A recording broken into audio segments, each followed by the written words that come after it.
Time देती हूँ, चल भैया 1 घंटा और सही, चल भैया 2 घंटा और सही, सुनते हो क्या मिलता है? खुद तो टाइम से आती है, हमें टाइम से बुला लेती है। नहीं, बिल्कुल नहीं, अगली बार टाइम से आना। तू रुक के जा, मेरे कपड़े लेके जा, नहीं हो पाएगा। अरे बाप रे बाप, थोड़ा सा भक्तजन क्या लेट हो गए, देवी माँ तो गुस्सा हो गई, और गुस्सा भी इतना ज्यादा कि सीधे एग्जिट ले लेती है। और भक्तों को तो देखो, पीछे से मम्मी मम्मी माँ माँ रुक जाओ चिल्ला रही है। कभी अपने सास को भी ऐसे मम्मी कह के शायद ही बुलाई होगी। और तो और बेचारी भक्तों को लेट आने की सजा भी मिल रही है, बेचारियों को उठक बैठक करना पड़ रहा है। मतलब भारत में जो अंधभक्ति की चरम सीमा होती है उसे ये लोग पार कर चुके हैं। ये वही औरतें हैं जो 8 बजे से पहले सो के नहीं उठती होंगी, और इसके लिए अगर इनकी सास या इनका पति कुछ बोल दे तो 2 मिनट में पूरा मोहल्ला जमा हो जाएगा। लेकिन यहाँ उठक बैठक की जा रही है। और ऐसे विचित्र प्राणी अपने देश में अनगिनत भरे पड़े हैं। जहां नासा मंगल ग्रह पे पानी ढूंढ रहा है, वहां हमारे देश के लोग क्या कर रहे हैं वो देखो। उसमें वो ब्लैक मेटल है, इसके ऊपर लगा है, बोन है ना, हाँ बोन है। मैं ब्रश करा रही थी तब देखा था मैंने। तो पीरा सुन लो, ठीक है बात है। जैसे ब्लैक साफ हो गया ना, नहीं इनको साफ नहीं करना, ठीक है मतलब पीरा नहीं। हाँ फिर भाई साहब, यहाँ लड्डू गोपाल जी के दांतों में कीड़ा लग चुका है। मैडम यहाँ डॉक्टर के पास चेकअप करवाने आई है, और डॉक्टर साहब चेकअप कर भी रहे हैं। बीटीएस एमडीएस इन्होंने इसी दिन के लिए तो किया था ताकि ये लड्डू गोपाल जी के दांत से कीड़ा निकाल सके। मैं पूछता हूँ, आखिर कौन दिया इन पाखंडियों को ये हक कि ये हमारे भावनाओं के साथ, हमारे धर्म के साथ खेले, हमारे धर्म का मजाक उड़ाए, चंद रील्स और व्यूज के लिए कुछ भी कर रहे हो। अरे कम से कम देवी देवताओं को तो बकस दो। जो हम खाते हैं वो खिलाते, कभी कभी इनका आदेश भी आता है तो पूरा करने का। अच्छा, मतलब कान्हा जी बोलते भी है, क्या बोलते हैं? कान्हा जी को गोद में लेके भावुक हुई महिला, और ये वही महिला है जिसका धर्म से दूर दूर तक कोई नाता नहीं है सिवाय पाखंड के। ये लोग धर्म के पुजारी नहीं है, ये लोग ढोंग के पुजारी है। हम लोगों को ये समझने की जरूरत है, धर्म और ढोंग दोनों अलग है, दोनों में जमीन आसमान का फर्क है। इन्हीं जैसे महिलाओं को देखकर मुझे संत कबीर के दोहे याद आते हैं। माला फेरत जुग गया, फिरा न मन का फेर, कर का मन का डारी देत, मन का फेर। मतलब ये लोग ऊपर से तो दिखावा करते हैं भक्ति का, माला फेरते हैं, लेकिन इनके मन में हमेशा मैल बैठा होता है। बैठो भाई, एक बच्चे के शरीर में पहले मिस्टेक होती, प्रॉब्लम होती, हमारी दाढ़ी में फेरी लगाने के वजह से एकदम रेडी रहते हैं भाई। और घर में इसको तो आप सब कभी ना कभी इंस्टाग्राम फेसबुक पर देखे ही होंगे। ये वही बंदा है जो पैरों में मैग्नेट वाली कड़ा पहनकर लोगों को बेवकूफ बनाता है, लोगों को ठगता है, और अपने आप को बजरंगबली का अवतार बताता है।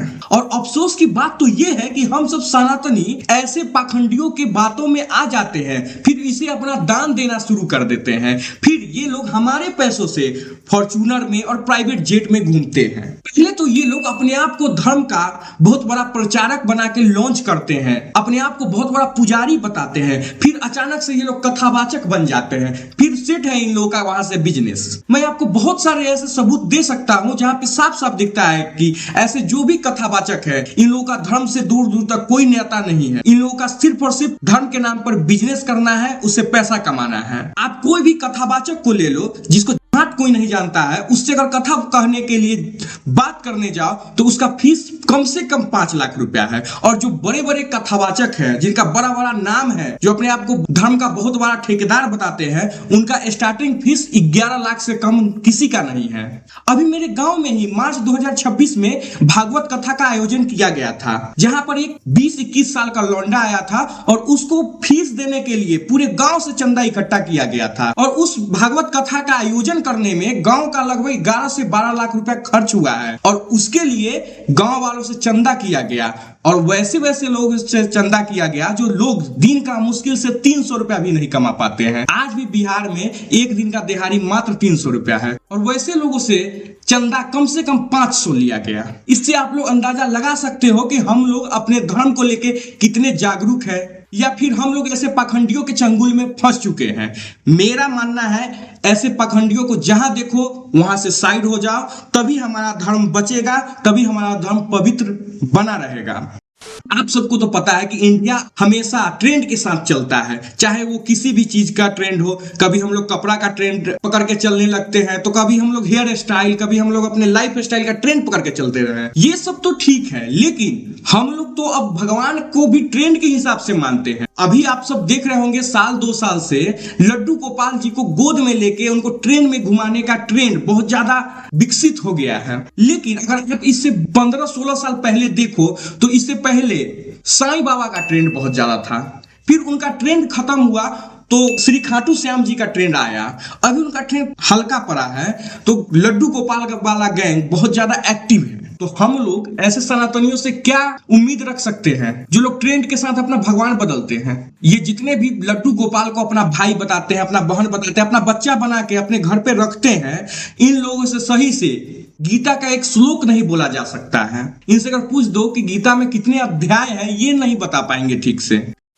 गर्मियों में लड्डू गोपाल की देखभाल करते समय ध्यान रखें ये जरूरी बातें। नंबर 1, गर्मी के दिनों में हमें लड्डू गोपाल को जल्दी उठाना चाहिए। उन्हें सूर्योदय मतलब दिन निकलने से पहले उठाएं और स्नान कराकर उनका श्रृंगार करें। नंबर 2, गर्मियों में लड्डू गोपाल को गर्मी न लगे इसकी व्यवस्था करें। उन्हें ऐसे स्थान पर विराजित करें जहाँ वातावरण ठंडा हो। पहले जब हम इंस्टाग्राम यूट्यूब खोलते थे तो हमें कुछ नया सीखने को मिलता था, आज भी सीखने को मिलता है, पर फर्क बस इतना है कि पहले जब हम इंस्टाग्राम यूट्यूब को खोलते थे तो हमें साइंस टेक्नोलॉजी से जुड़ा हुआ कुछ सीखने को मिलता था, लेकिन आज हमें सीखने को मिलता है कि लड्डू गोपाल जी का गर्मियों में केयर कैसे करें, उनकी देखभाल कैसे करें। मतलब जो इस पूरी सृष्टि का सृजन करता है, जिन्होंने हम सबको बनाया है, उन्हें हम लोगों के देखभाल का जरूरत है। हम अब उनका देखभाल करेंगे, वो भी सिलिकॉन की चाइनीज गुड़िया को भगवान मानकर।